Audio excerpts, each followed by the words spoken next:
tonight's pouring session. We are going to have an amazing time. We're going to talk about a variety of things. So make sure that you like and share this pouring session. And not only that, if you're on Facebook, tag a few of your friends. If you're on other social media platforms, send the link to your family and friends. I'm telling you, the sessions that we have, they are empowering, they're motivating, they're inspiring, and they're life-changing. Again, make sure that you share this upcoming podcast. Take care. Good evening, everyone, and thank you so much for tuning in to tonight's podcast. Listen, I am excited that I have a great guest right now. We're waiting on guest number 2. He's having a little technical difficulties, but we have none other than Michael Fulton on tonight. We are continuing our conversation about the importance of male educators in the school system. So if you're tuned in, go ahead and send us some hearts. Go ahead and send us some likes. And of course, you can always feel free to share our podcast, because we do say some amazing things on this podcast that will uplift, inspire, motivate, and transform those who tune in and those who will watch the replay later on. We are streaming live tonight on 2 platforms, on Facebook and YouTube. Make sure, in order for you to get the notifications regarding me going live, you have to make sure that you like and follow my pages. That's so important, like and follow, because I'm getting information. Some people are saying, hey, Lenore, I didn't know you were live tonight. So you all know how these social media platforms sometimes changes things. So just make sure you revisit my different pages and like and share. All right, Michael, say hello to our guests on tonight. Well, hello, everyone. Good evening. Thank you, Michael, so much for joining us on tonight. And just to get started, Michael, how was your day? How did your day go? Well, first and foremost, Lenore, thank you so much for inviting me to this major pouring session. I am indeed privileged and honored to be here with you. My day was totally fantastic. My day was so fun and it was so interesting at the same time. So I'm just excited. I really am. So you said it was fun and fantastic. What was fun and fantastic about your day? Oh my I'm gosh. sure others would like to know what was so fun and fantastic about your day. Well, it all started with the students and I, and we're going over teaching them how to format their 5-page paragraph. Their 5-paragraph essay. And so there's some that's like, they rather hear it from the teacher, and then there's some that want to have some YouTube videos. And so I ran across this YouTube video regarding the 5-paragraph essay rap. And so I played that one, and then all of a sudden the class went bonkers. And they was like, okay, we got it. And so they asked me to do the floss. They asked me to do some type of dance that I don't even know what I was doing. And so it was just a joy for me to see them excited about the materials and excited about getting out of their comfort zone to trust the environment, to say, well, I don't normally dance, but he's a cool teacher. I think I'm going to do that. Good stuff. That's good stuff to hear. It's always exciting news when you can get children active. Absolutely. That's exciting news. Now, what grade do you teach? Well, currently I'm teaching the 8th grade. Yeah. Yeah. 8th grade. And welcome, Joshua. Thank you so much for tuning in. So excited to have you on tonight. How you doing? We are doing well. Thank you so much for tuning in on tonight. So Michael and I was just chatting a little bit about his day. So Joshua, how was your day? So my day was pretty good, pretty eventful. My day always starts at basically 7:10 in the morning, and basically in around about 3:15, because this year I picked up helping out with the school, driving the bus in the afternoon. So, it's different from last year, but I'm always here to put a helping hand in. So pretty good. Wow. So you driving a bus. Talk about that a little bit. So, so this is a different experience for my fifth year. Basically, we picked up the bus because we had this year we had a big turnover because people picking up different jobs. So at the end of the day, when other people get new jobs, you gotta have people fill in the old jobs. So basically, I picked up me and another lady. I had a lady pick up driving in the morning time, and I drive in the evening time. So we had to work together to get a good schedule to work together to do what we have to do. The kids are pretty good. We set the tone. At the end of the day, they respect you when you get on the bus. Tell them what you want. You got to build that connection. Just let them know we getting here, we going home. That's what basically have to make that statement. I know that's right, Joshua. And I love that you talked about building a connection. So, Hmm. Michael, talk about the importance. Let's kind of build upon what Joshua just stated. Why is it important to really build a connection with students? Well, that's a good question, and I'm definitely happy to see my brother in education, Mr. Joshua. Good to see you. So, and building relationship is Uh-huh. important because education is relation. It Right. is all about that.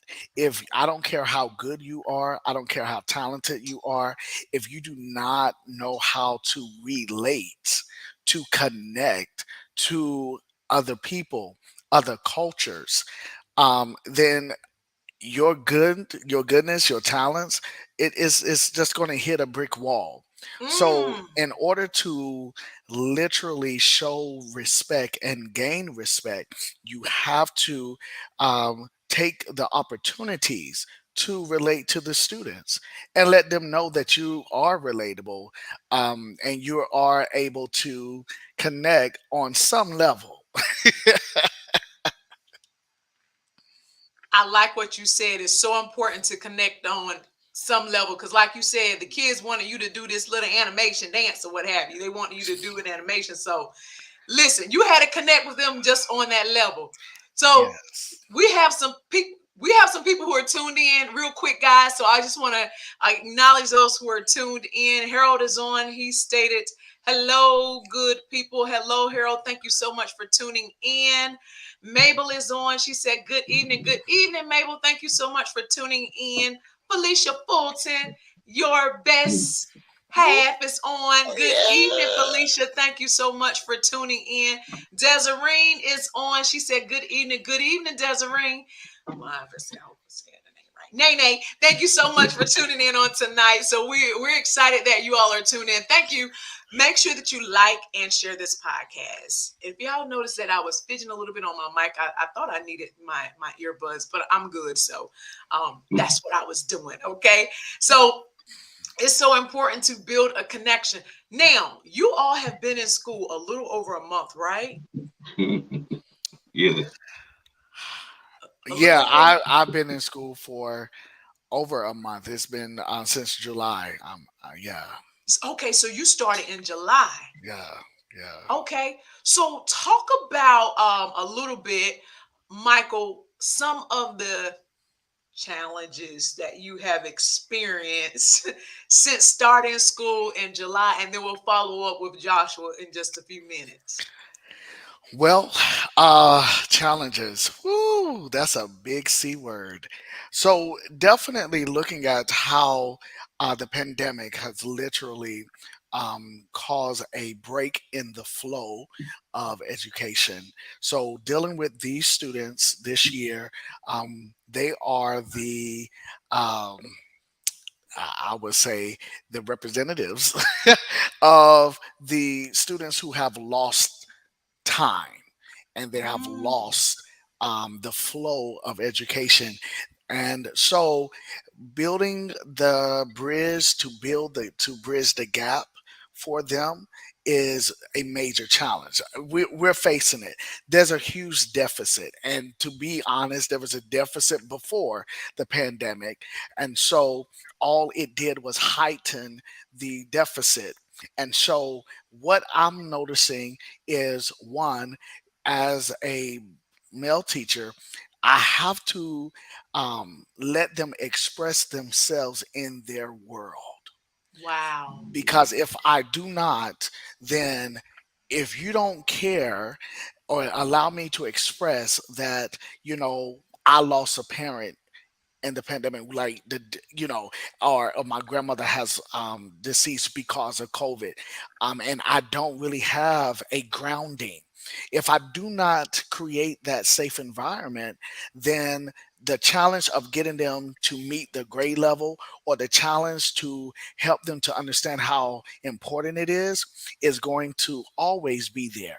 So we do have this challenge of maintaining, meeting the standards that the state and the government, the federal government, has for these young people, and at the same time trying to reach down to pull them up, to let them know that, okay, all hope is not lost, even though the format of education transition from what they were used to Mm. now something that is uncomfortable, and they're still trying to get acclimated to the way education is, with the mask on or without the mask, you know. Right, you right. know and so it's really a challenge just from that perspective, because the experiences of post pandemic, we have to be very aware that is different for every 185 students Mm. for your class. You said 185? Well, yeah, of course. I mean, just like my brother, Mr. Dawson said, look, we are facing a major need of educators. And so we, as teachers, we are carrying loads that we should not really carry. It's hard to execute a plan when you have subjects that you're teaching that you really don't even know about, but you have to fill in because My there's a lack. goodness. But at the same time, we're supposed to operate as if nothing has happened. So a lot of this, so that's why I said the word challenge is very, very, very huge in the educational world, because people are not really understanding directly the psychological, emotional, and social dilemma that not only the students are in, but also the teachers as well. Wow. Thank you so much, Michael. And Joshua, I want you to answer that question, but I just want to acknowledge the other individuals that have chimed in and read their comments. I flashed this on the screen earlier. Roderick said, "Good evening, everyone." Brianna said, "Good evening, everyone." Harold said, "What up, Josh and Michael?" They What said, up? "What up?" All right. Also, Roger says, "Shout out to my boy Mike and my brother-in-law Josh." So listen, y'all got a lot of love here on tonight. Y'all go ahead and like and share. I'm telling you, everybody need to be tuned into this podcast on tonight, because y'all need to hear it from the teachers, okay? Hear it from these individuals that are in the classroom. Early mornings, late afternoon, some late evening, some after school. You need to hear from these great educators. All right. Thank you so much, Michael, for sharing that.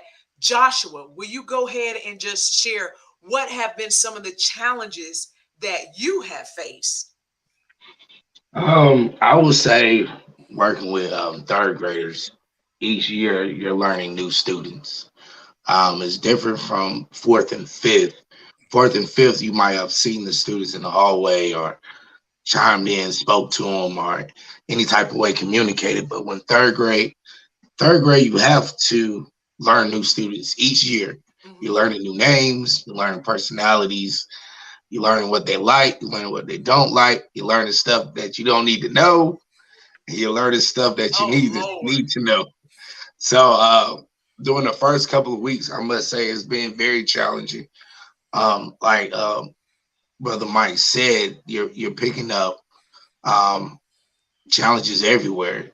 At the end of the day, right now, I'm stepping in as helping with Makerspace, and because we don't have Makerspace no more, so the TAs have to step up to cover Makerspace. So, with that being said, that like you said, we have one job, but be taking on many other jobs as well.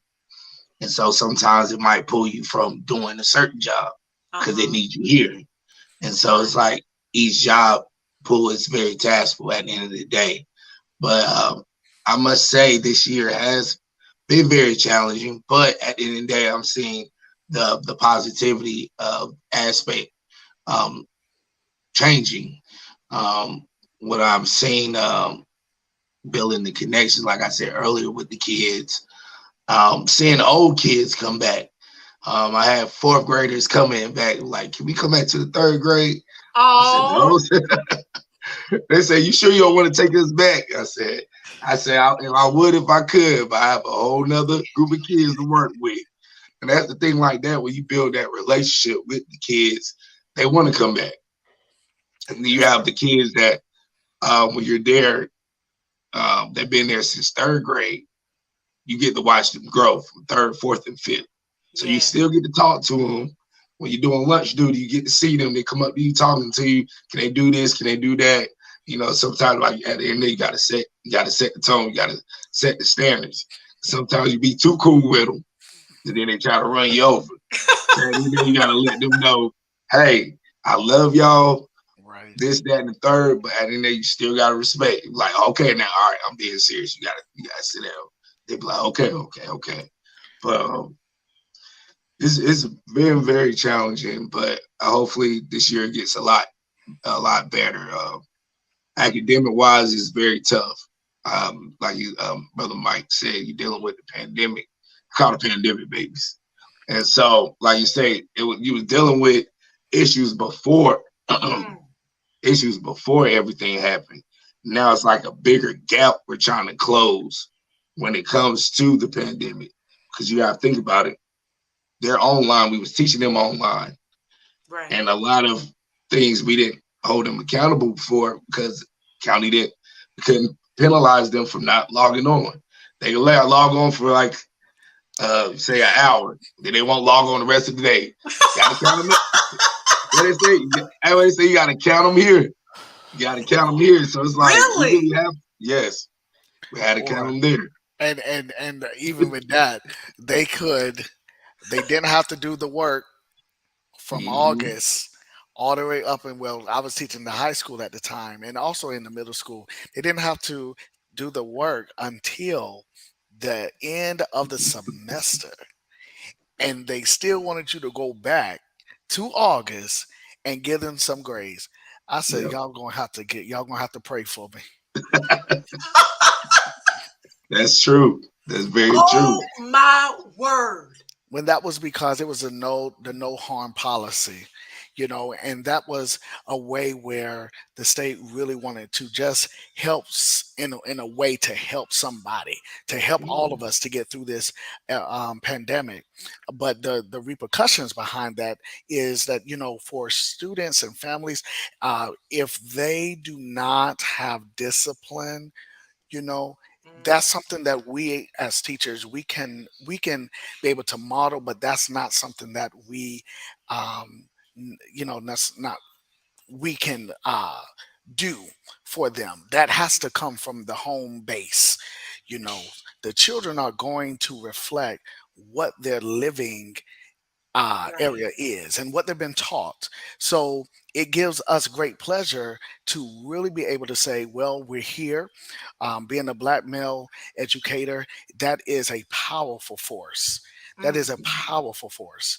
And because of that, we're able to change the narrative of what society has said about us, what the culture represents, that right. does not promote the positiveness of who we are as black men. Therefore, Right.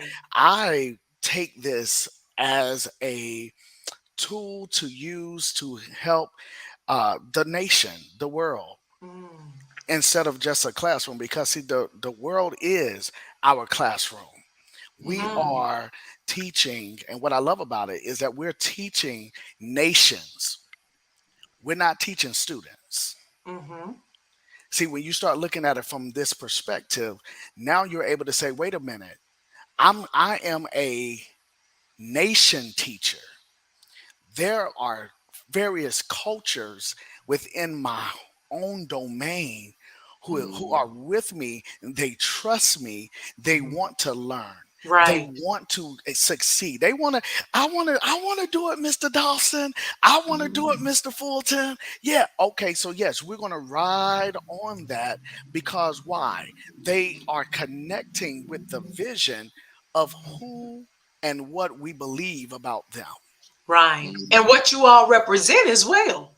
Absolutely. They're connecting to that. Listen, y'all, I have some more comments coming in. So let me recognize these people because they'll be like, Lenore, you didn't even give me a shout out. And I love to recognize my people here. So Sherry is on and she said, hello, everyone. Hello, Sherry. Thank you so much for joining. And Brianna said, sending prayers for all educators. Yes, they need it. They need it. And a Facebook user, I'm thinking this is Jay. He said, hey, y'all, thank you so much, Jay, for tuning in. And here is this long, great comment. Brianna said, I think it's important for educators to be able to refer children out for therapy. However, I know in the education system, teachers are not able to discuss topics like this. If this was able to happen, it would definitely aid in bridging the gap and services that students need outside of school. What do you think about that comment, Joshua? And then Michael, I want you to chime in. That's very deep. um, I would say, based off what I've seen from our guidance counselor and counselors, they started early. So we use a thing called Class Dojo, where you can reach out to the parents, reach out to the school as a whole. And I noticed what they have been doing. They've been, but basically reaching out for if the kids need to talk to the counselors, if they need help outside of school, they're sending out forms, they're sending out class dojos, they're sending out emails for free services. So basically, the thing about them doing that, they're sending out the helping hand. But at the end of the day, the parents got to reach out their hand and grab it too. So I would say, I don't know if all schools are doing it, but I would speak off what we've been doing. And also not only therapy, but more of outside help, like food services. Okay. And basically we have a thing called, we partner with Man of Church and they bring bags of food and we basically give bags out because I'm the director of Backpack Buddies and I hand out the My bags. goodness, you hold a lot of Yes. Well, you did say it was a deficit, so I understand. Yeah. So yeah. Buddy, you the director. Josh, you added to your resume, son. That 7 things I already have listed. Okay. so like I basically use that, to reach out to give to kids for they can have something extra. Some might have extra siblings and things like that. And so it's like all these things help with, like Ms. Brianna said, close that gap. Because if the parents got to want it just like we want it. We can only do so much at the end of the day. The teachers, they criteria comes from psychologists, counselors, nurturers. We do it all. We gotta feed you. We do that too. So at the end of the day, teachers doesn't have a lead. The teachers do not have no limitation when it comes to it. We do it all. So at the end of the day, we are the ones trying to pick and pull different things out the kids, trying to figure them out, trying to figure out, do they need this extra help? Do they need to reach out to the counselor? Now, at the end of the day, some parents, they get offended when you try to ask them about this the nicest way you can. Do you want to talk to anybody? Is your child hungry? Right. Is your child hungry? Do they need to talk to a counselor? Some of them take, oh, you trying to be funny. I don't want you talking to them, because I want the people all in my business. That's the first thing they say. And some of them kids, they be wanting help. Some kids, they be wanting to talk to the teachers. So it's like, they hand is hand in hand. The teacher is trying to work with the community. We have to work hand in hand. Parents, teachers, administrator. That's what we have to do to better your child. So Wow. Thank you so much. Now, Michael, I want you to answer this question, but I'm gonna flash these other statements here. So, and I'm gonna kind of circle around some of the other ones, but it aligns to what we just stated. I'm gonna come back to some of y'all other comments. Sherry said, "Brianna, quit asking all these hard questions." oh my God. Oh my goodness. Oh my goodness. And your wife is laughing out loud, Michael, about that. And Sherry said, "Joshua, I didn't know you were the director of Backpack Buddies." She said, "Are you getting paid for them 15 jobs?" Can I interrupt right She also there? said, love this information. Brianna said, "I love that statement, educating nations." And yes, I want to revisit that statement that you made. Cassandra is on. Hello, friend. She says, "So sad." But she sent some love there. The best of the best right here. And Cassandra used to work with Joshua in the school system. But I'm going to tell you, Cassandra found her way out. She left. Right. She left. She's doing real estate and she is killing the game. She's doing amazing. Right.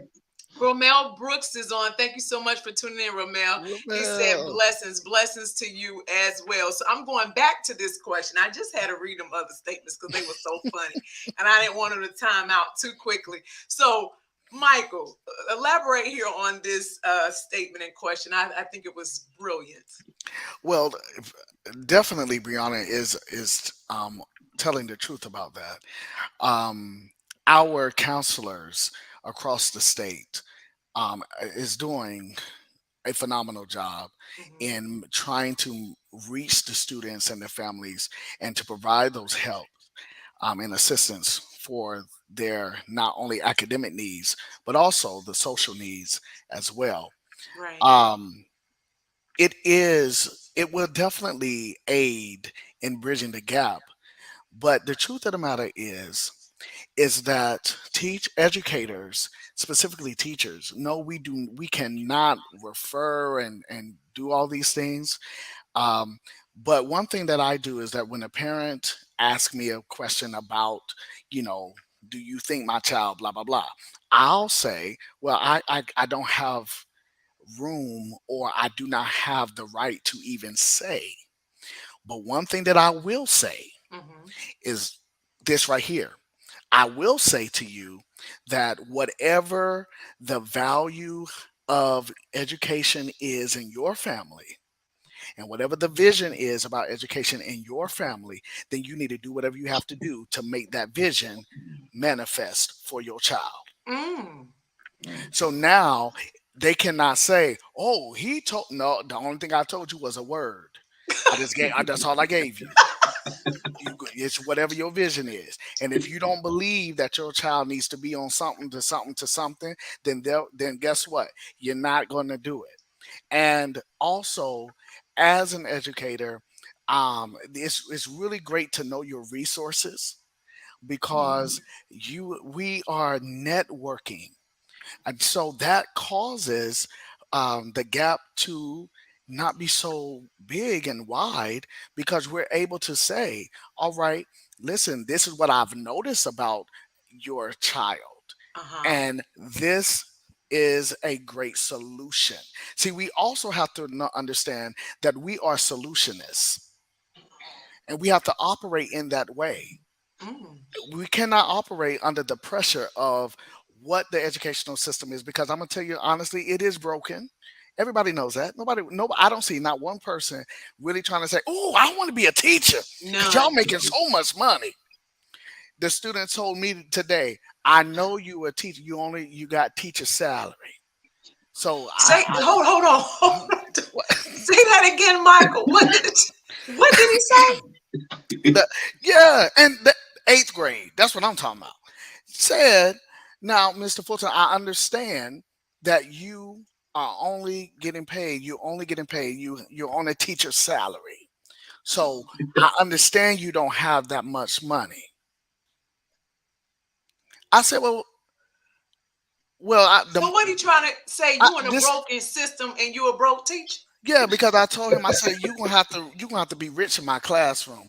Now you're gonna have to be rich. And see, so what I did, see, and this is another thing that Mr. Dawson said about how you can connect with the kids. So they know that I and others, we have this type of relationship where, like they wanna throw shade at people, right?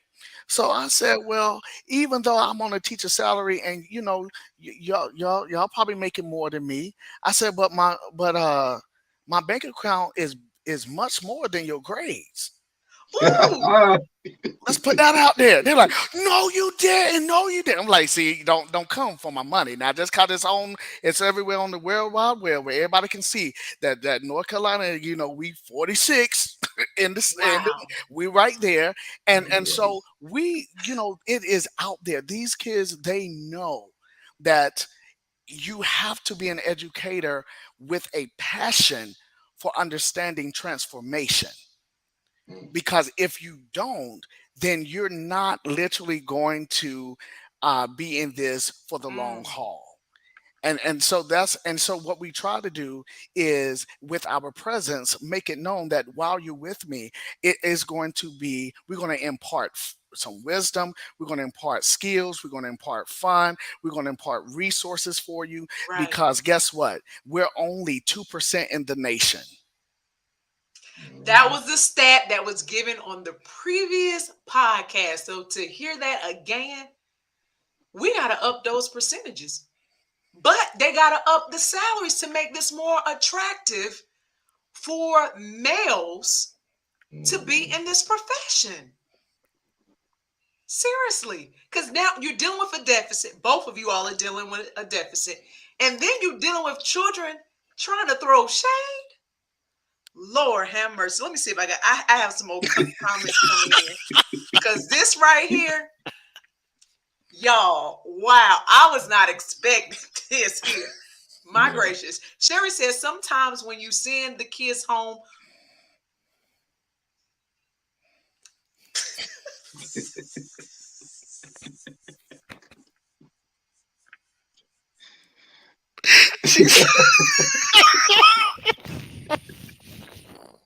I'm done. I can't. Sometimes I do send an extra backpack home. please read it for me, Josh. I can't read it. Sometimes when you send the kids home with backpack buddies, I've had kids tell me that their parents ate their snacks. Josh, you may need to send an extra backpack for the adult. I had a kid say he had to hide his backpack buddy in his room because they used to eat his food. So I believe it's true. I believe it's true. Y'all, this Cause this kid. it be some good That's some snacks in the good. bag. Them stacks be on point. You No, hear no, me? It be no, some no, good bag. They no, don't be no. off brand. And y'all, listen, I want y'all to understand too.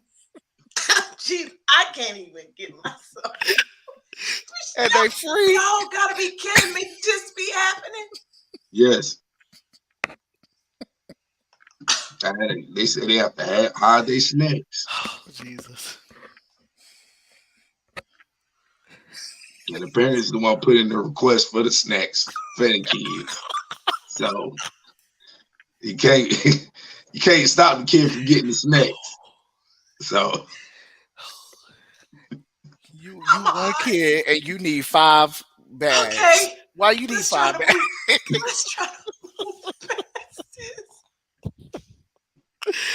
Oh Lord. Crystal said, wow, awesome. Crystal, I don't know what was awesome, but laughed out loud. So whatever was said earlier, hopefully it was awesome. Brianna said, I agree. Brianna, I hope you agree on something that was very powerfully stated prior to Sherry's comment. Oh God. you'll be high. Ramel says, Sherry Dawson Williams, this is true. Oh my goodness. Our church does a weekend snack backpack, and I think they Had Ramel, extra in there for their parents as well. can Everybody y'all need parents please everybody stop eating hungry. these children's snacks? Everybody hungry. They come with. I'll tell you, they come with some good stuff. They come with some good stuff. So And especially when they drop reduced lunch, free and reduced lunch during the pandemic, everybody got a free tray. yeah, Trays out of nowhere. Trays start coming out of nowhere. And then when they put down, they said, well, we're not going to do this. Now we're going to up it a little bit. And now people sitting around there looking lost. They looking hungry. I brought a peanut butter and jelly sandwich to school. They asked me, had a nerd ask me, can I have some what? Peanut butter jelly? No. And you There's know some what? I plastic pieces believe you're supposed to eat. all of the children in school, they should not go hungry. Period. Well, And I they're want not gonna people get to know too, my because peanut I butter feel I jelly need to now. say this in my spirit that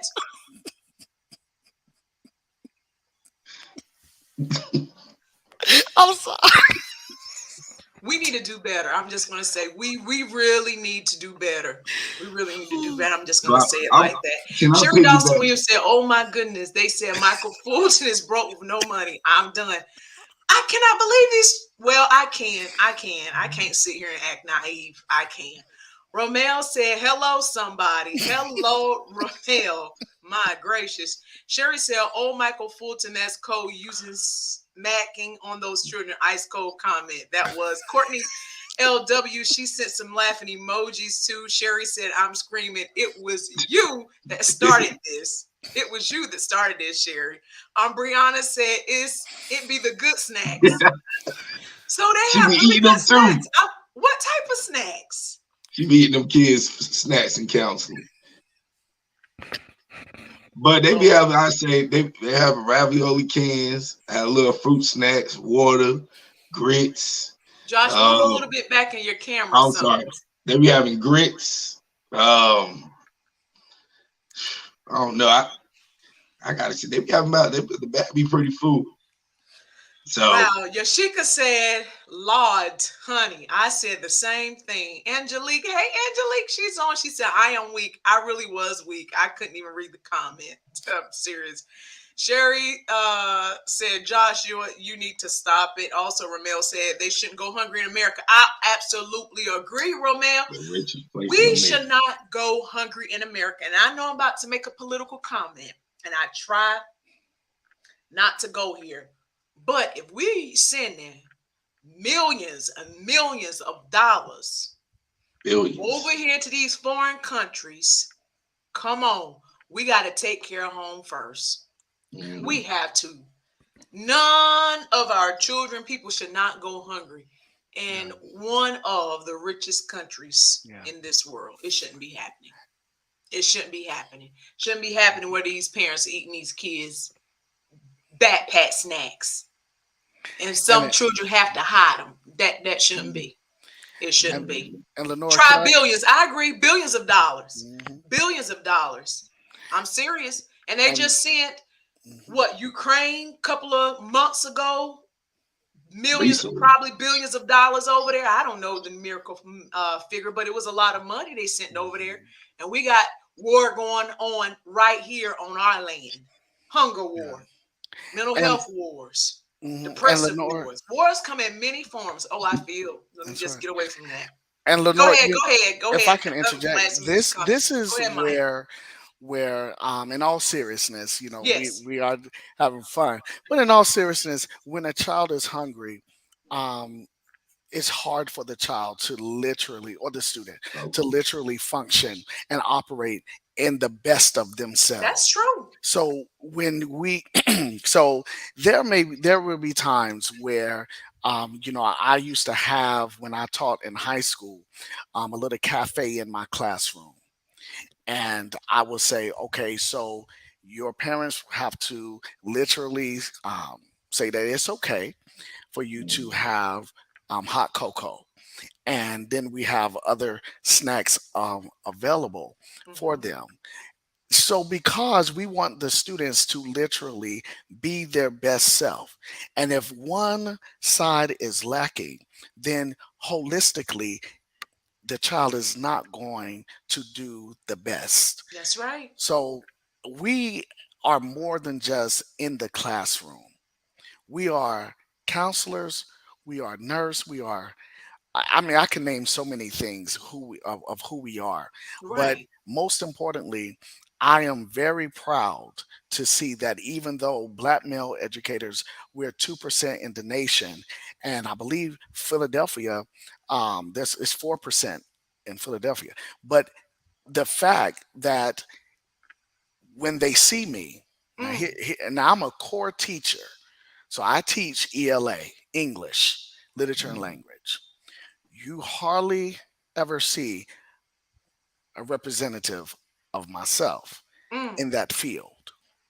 So I know that whenever the students see me, I have, if I'm working in the high school, I have 5 months with them.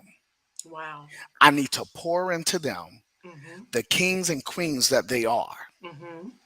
Okay. Because after that, they will hardly ever see me again or Right. someone who looks like me. Right.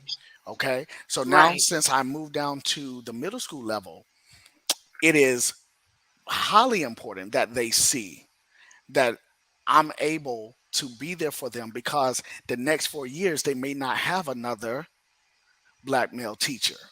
Mm, So it is very important that, yes, I keep myself, I dress professionally, I keep myself looking nice and clean, I communicate effectively.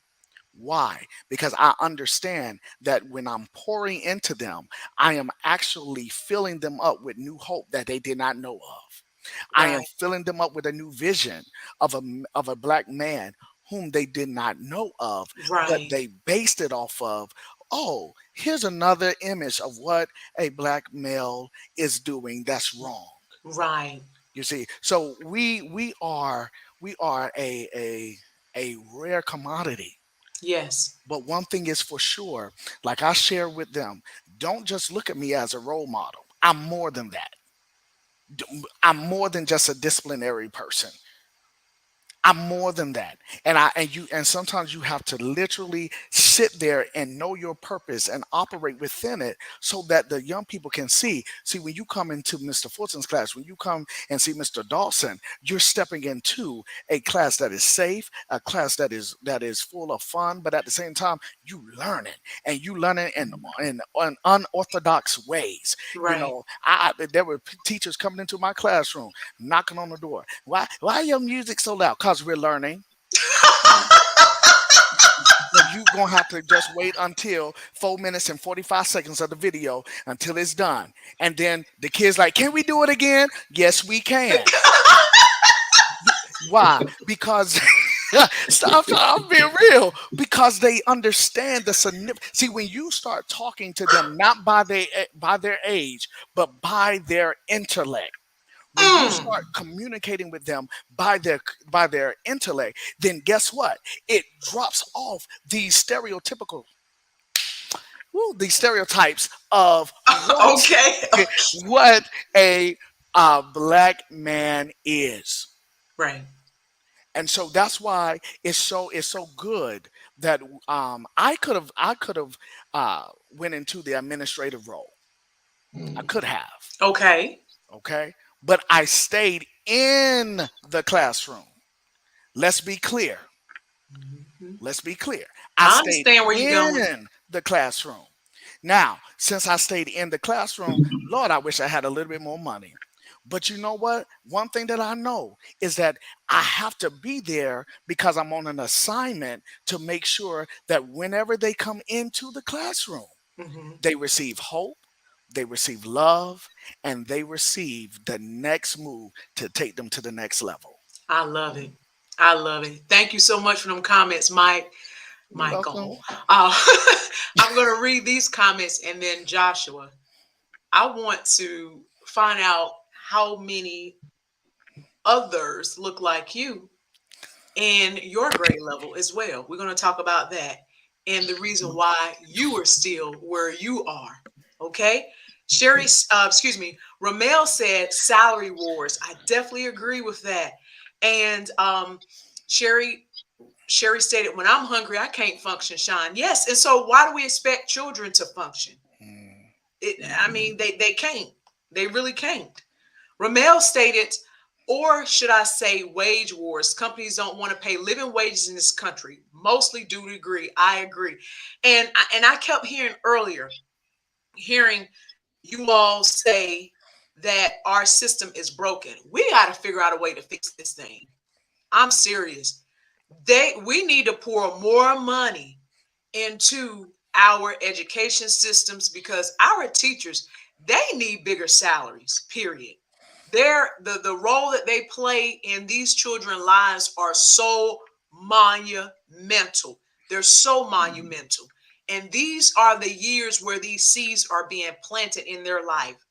And some of them, as you stated earlier, Michael, some of them never see or experience hope until they walk in your classroom or Joshua classroom. Some of them never hear words of encouragement until they walk in your classroom or Joshua classroom, or other, educators who are pouring in positivity and pouring in hope to these young people. Because some of these young people, they're coming from broken homes. They're coming from parents who are addicts.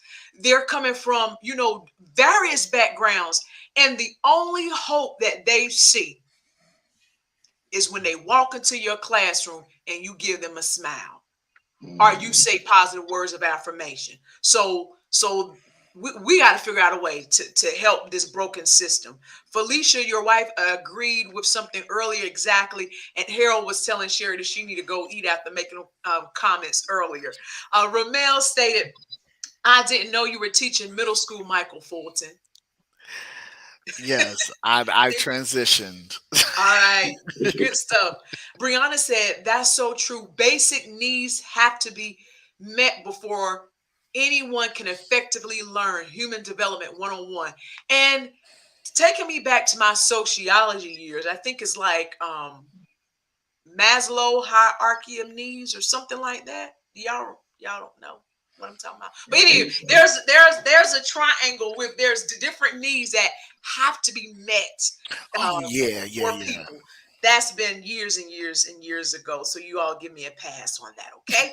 All right. Now, Sherry said, help them pivot to their purpose. Yes, that is why you all are in your roles as educators. Yes, your salaries are not as astronomical as others, but you're in your roles to help these young people pivot to their purpose. And that is a saying that I have for my platform. Ramel stated, right, it's very important for teachers to be role models as well. You all are getting some hand claps there, more hand claps coming in here. So people are really appreciating how you both are pouring tonight. Ramel said, bless you for staying in the classroom. Yes, because you know what?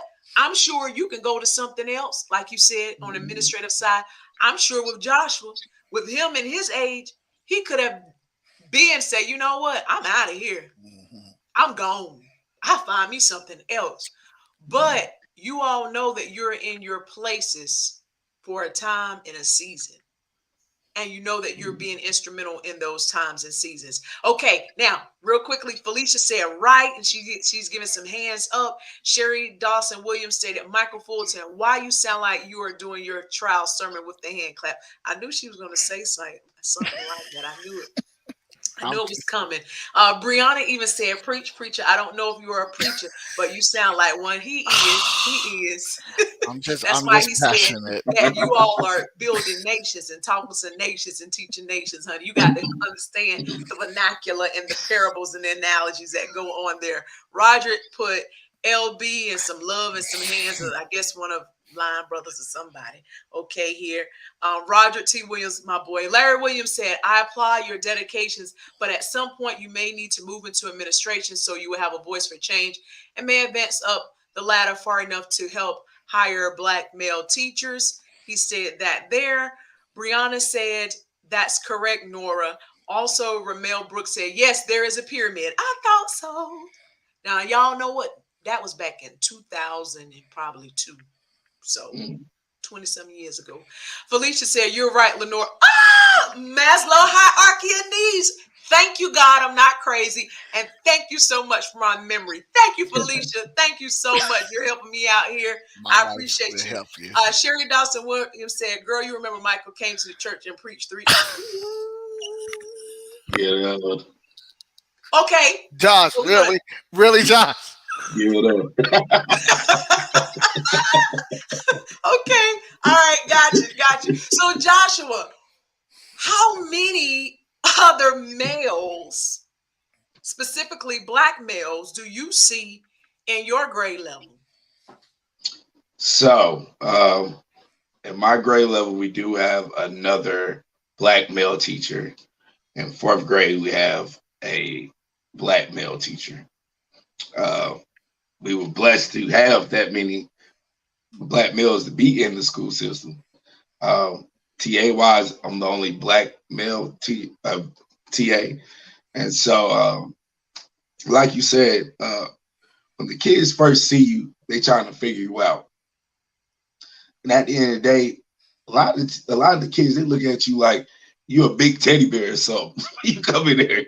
So it's like some of them be scared, but a lot of them, the first thing they do, they want a hug. A lot of the kids, and sometimes catch me off guard, they be like, can I get a hug? And I'm like, for what reason? But at the end of the day, sometimes that's their way of communicating. You know, some of them might not get hugs at home. Yes. Some might not get hugs from their parents, the dad or the mom. You know, so like you said, you're the first face them kids see when you walk through the door. Sherry might say something about this. In the morning time when I'm not driving the bus, I do car duty. So I'm the first face where they see when they get out the car. Good morning, how you doing? Have a great day. So at the end of the day, some of my third grades, good morning, how you doing? Have a great day. I'll see you later on. All right, see you later. See you later, Mr. Dawson. So at the end of the day, it's like when they see you, it's like they see you as yourself. They look past your looks and they see you as an educator. And at the end of the day, it's white, Black, Philippines people. You have the Hispanics. You have different nationalities. And they all look at you as an educator. And so at the end of the day, when you go in there, you can't look at it like, I only can teach this certain kids. I only can teach this certain kids. You have to hit them, every student, the same way. But some you have to reach a little further in. I would say I have one student, he's something else, I would say, but he constantly complained about, I can't do this. I don't know how to do this. I can't write this. I can't read this. And it's like, it bothers me so much because when I know he is trying, it plays a big factor in your emotions though. So at the end of the day, it's like, try to push that help and give them that extra time. Because you know, once they leave out that door, they're not going to get that. They're not going to get that extra help. And so I noticed with a lot of, I would say, Black boys, African American boys that's in third grade, they can't read. Wow. They can't read at all. Spelling. That hurts my heart. Yes. And so when you're noticing that the first week, the second week, you asking them to spell ball, and they spell it BLL. And these are simple words you learn in first grade. But at the end of the day, sometimes it don't be the students. It be like you said, where they come from. Sometimes when they come from different other schools, they don't put in that effort with them kids, especially when they're not getting tested, where they're not getting basically run down, basically making sure they do what they need to do with the curriculum. Some of them, they just do enough to get them kids in and out their classroom. But when you, especially with K through second grade, they just teach what they want to teach. And at the end of the day, they move them on. Third through fifth, that's when they finally start testing them. So we know that if they come from a different school, they're not doing the work or putting in that work. We see it when they get to our school.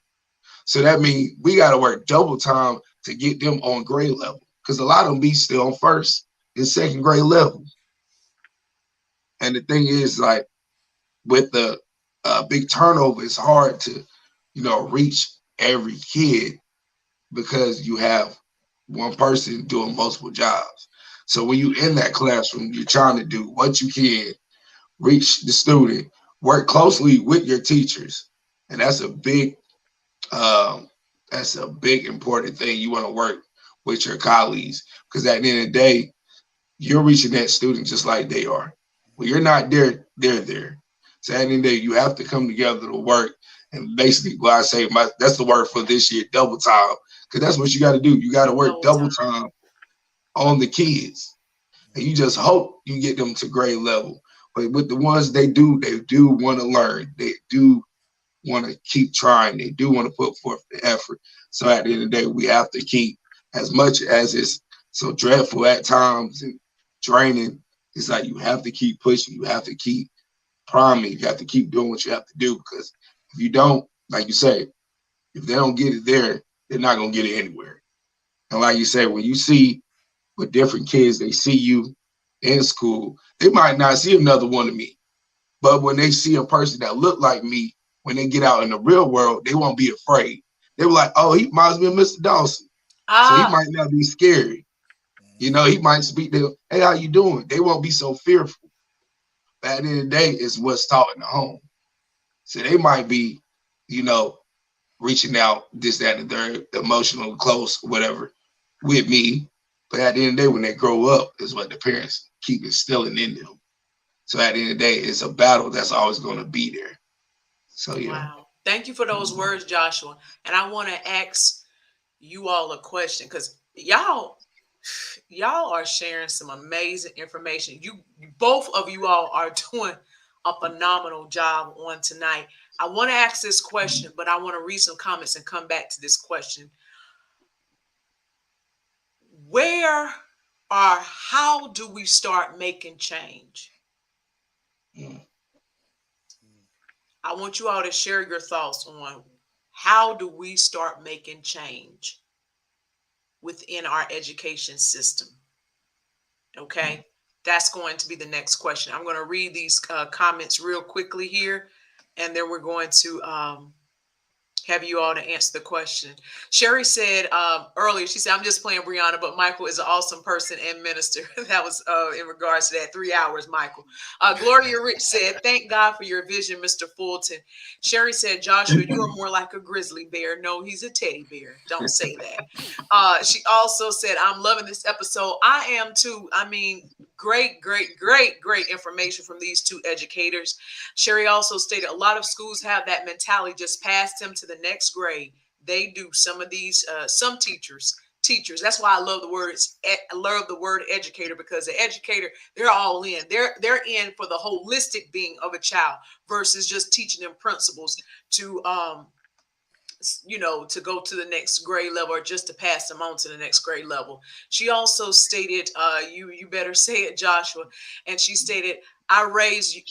No, you did not raise him. He has parents, and his parents raised him, Sherry. Okay. All right. Brianna said, that was a great nugget, Joshua. And Larry also said, we need a lot of Mr. Dawson's and Mr. Fulton's. I absolutely agree. Keisha stated, you're right, Joshua. Romel stated, at the voter block. Well, there you go. At the voter block. I definitely agree with that. And we're going to talk about that some more. Thank you, Ramel, for that. Larry Williams said we have to get a seat at the table to affect change. Absolutely, Larry. Absolutely. Elder T.L. McLean said, I appreciate the wisdom these two gentlemen are exhibiting. I'm telling you, isn't it prolific? Some of the things they're saying and very profound. I'm really enjoying them as well, Elder McLean. Larry stated they take the saying, no kid left behind to literally at times. No, that's what it means. That literally what it means. And one of the presidents, I forgot which president, implemented, and that's what it means. Just pass it on. Was it Bush? I thought so. It was Bush. Yes. So you see how y'all politicians, they see a lot of these laws that are being put into place is to make people fail. Mm-hmm. People talk about systemic racism and all these other things. There are a lot of systemic things or disparities that are, or should I say, rules that are put into play to create the disparities. And they think that they're doing us justice, but it's not doing us justice. Just like Michael mentioned earlier about the no harm. Look how it caused harm. So Yeah, we need to get to the voter block. Let me read these things, and I want y'all to answer this question because we are over our time. But you know what? The great thing about this podcast, we can continue on, but I'm not going to keep y'all long because y'all got school in the morning. Ramel said probably got to do some studying because you may be working on some PhDs and master's degrees and all this other kind of stuff. Ramel stated people must be civically engaged and elect state representatives that will support education. A lot of negative decisions are made at the North Carolina General Assembly, and we need to vote these people out. Vote them out. And I'm going to say something too that may sound very, very strong. We need to research the people that we're voting for and stop voting based on these historic political parties that your mothers and fathers and forefathers have put on throughout generations. Okay? Do your research. That's so important because some of them that you think, oh, they're for us because they're in a certain party. They are not for you. They are for your detriment. And I'm going to get off that soapbox and get back to this education. All right. Okay. Let me get over here. I got what you said, Ramel, with the maid in there. He also stated our system is broken due to politicians. I absolutely agree. I agree on that. Sherry Dawson Williams said, you better say it, Ramel Brooks. Larry said Joshua Dawson for city council, Mr. Fulton for city council would be a great start. Hello, somebody. Wow.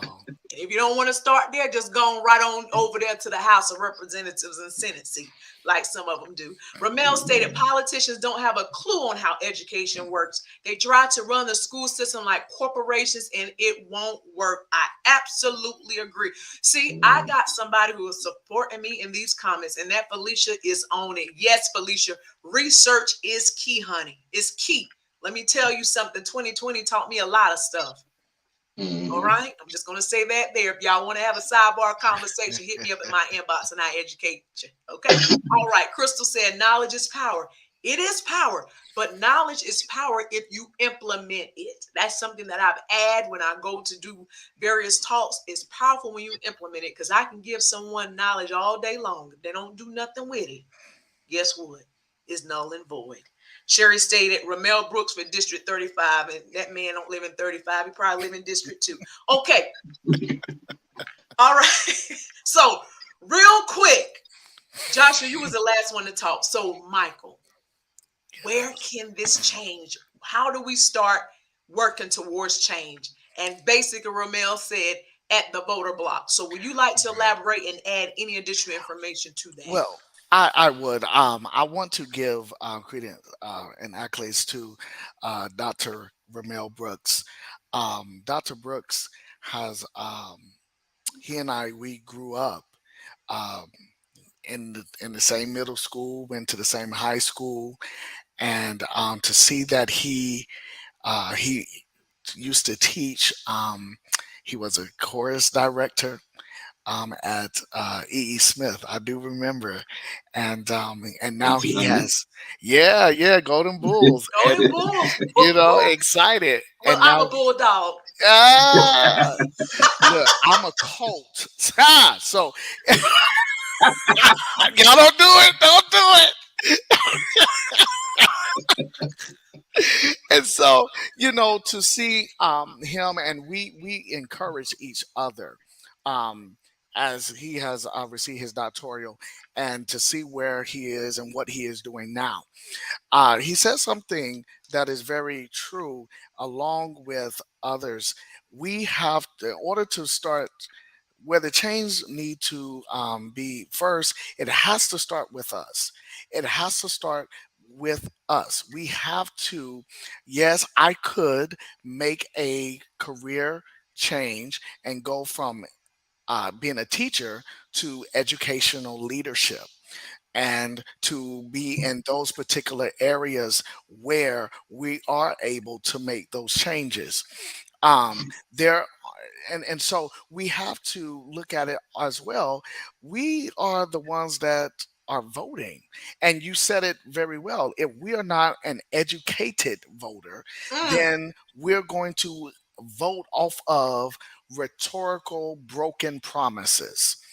And when we see whoever is in the seat of authority, um, we can see that it can trickle down into making those who have integrity, those who have character, those who are trustworthy, those who have standards. It can make it hard for those types of people. So, for example, um, even with the pandemic and even with situations that are out of our control, the students understood the standard.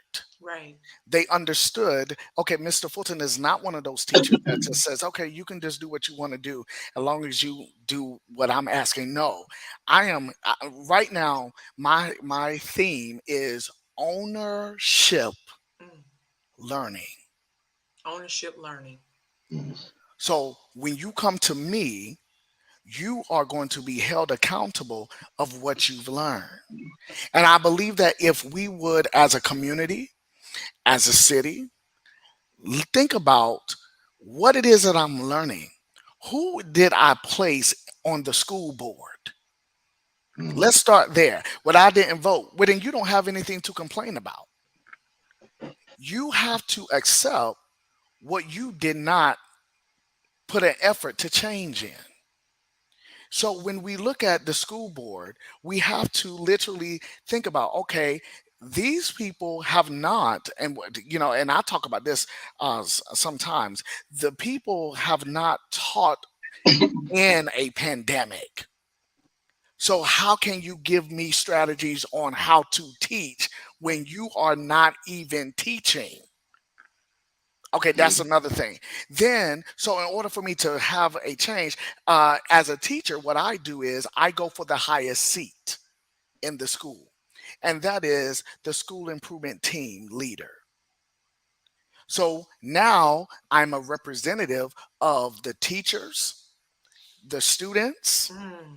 and they come to the sessions and they are able to voice out what it is that the students need, because when the students have a voice and they know that you're able to make change, then guess what, they're going to bring that to you because they trust you, they seen you work, Wow. they see you in action. And so I know that a lot of us are looking at, well, there's so many changes that we need to do. I just wish that there was a way where, one, we will go back to the drawing board and say, why do we need education? Mm-hmm. What is the purpose of it? I understand the value has gone down, but at the end of the day, it does not change its value when a person understands who they are. My cousin said to me at one point when I was in college, she said, you have to make them teach you because you paying them. And I think that when it comes with, sometimes if people would pay for their education, then they will have a different mindset about education. Mm. But when it's a free lollygolly education, then sometimes it loses the value, not because of the teachers, but just because of who we, all those other hands that are in the pot. Right. You see, so it's a lot. It's a Right. lot, but there is hope, and It is hope. I need to let everybody know that there is hope, because of the fact is when they see us, they automatically says, "Oh yes, we can do this." The parents are literally like, I talk to parents and I share with them, this is my vision. See, you have to communicate to the people as well about the vision, and then language is key, because when It you say is. vision and you say partnership, Mm-hmm. now the people are saying, okay, oh, I've never heard anyone speak like that before. I never had a teacher to talk like that before. That's because, again, I'm just not a teacher. Mm-hmm. I am more than that. Right. And so I think that we all can embrace the fact, because I'm going to different conferences and I tell individuals and educators and teachers, I tell them, do not allow the pressure of the institutions to corrupt and put a block on you why you became an educator to begin with. Right. Right. And I'm gonna have Joshua to answer this question, and then we're gonna close after I make this statement. Thank you so much, Michael, for that. You're And I welcome. think too that our system have became a bit distorted on our focus for our children with education, and we need to get back to the drawing board and focus on the arts, the math, the reading, the arithmetic, the math. Focus on that. And of course, we want to be concerned about our children's mental health, and we need to incorporate financial literacy into our curriculums, things that actually they're going to experience when they are out of the school system, versus focusing on all of this other stuff that's trying to integrate into our education system, which is why some people now, they're like, you know what, I'm just going to homeschool my child. Because I think we've gotten so far from the basic principles of teaching our young people. So, Joshua, I want you to answer this question, and then we're going to come to a close after this question here. What can the community do to help? Okay. But I'm going to read these comments really quickly, gentlemen. Thank you all so much for hanging with us here. I'm not going to put up all of these comments here, but I heard somebody wrote, "Come through, Cape Fear." Sherry said, Cougar Joshua was a golden bull too. Larry Williams stated, he also stated, "Power is great, but application is key to bring the fire with the word, but it means nothing if they don't apply it to the word, apply the word to their lives." Also, we're almost at the end, but you still can like and share this podcast, and even afterward, you can like and share it. Elder McLean said, "I think for change to take place, we need educated people and places to make educated strategies. Simply put, we need a plan, not just aimlessly shooting at problems, but systematically working toward progressive solutions." Absolutely agree with that. Ramel also stated, "Principals, superintendents, or system maintenance. Their hands are tied, unfortunately. North Carolina General has made it hard for school systems to implement drastic change. They threaten school system funding if they don't comply. This is sick. Same for university systems. This is no shade on our educational leaders. If you won't change, you must change the system, not maintain." This is very deep, but there is hope. I definitely agree with that. So, Joshua, thank you so much for all of the wonderful comments that you all have added into our chat on tonight. Read this last comment here. It said, "Great point, Miss Lenore. Our education systems didn't evolve with our society." Absolutely. Absolutely. All right, Joshua, what can the community do to help? That's a good question. Basically, what I was stating earlier with working with the school system, you have communities that do have programs for the kids outside of school. Okay. But a lot of times now, a lot of these people, they charge money, and the prices that they used to charge is nothing compared to now. So we need more helping hands in the community. I know people work, people have lives, but if you take out an hour or something, 30 minutes, help read to the kids, or help with math, those little things go a long way. Where we can't grasp them in a certain area, maybe we have somebody in the community to grasp them. And at the end of the day, that's why that word partnership was very important. Right. Because at the end of the day, the school has to build partnerships with the community. If the community don't trust you, they're not going to get involved. They're not going to talk to you. So at the end of the day, you have to build that partnership with the school system, administrators, counselors, social workers, teachers, TA, cafeteria people, bus drivers. We're all a big community, and we work as one. So at the end of the day, we have to work together. We have to reach out to them.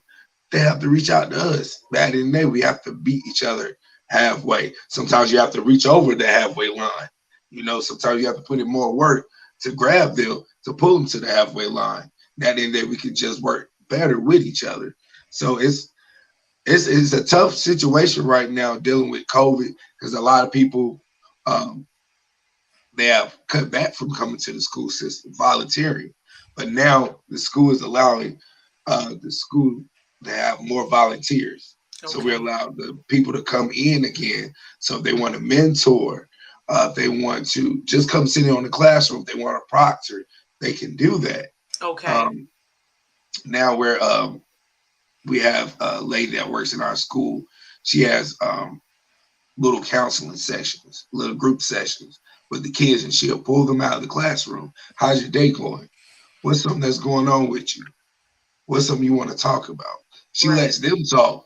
She listens to them. So not all the time you have to go in there. You need to do this. You need to better yourself at this, that, and third. Sometimes it's best to sit back and listen.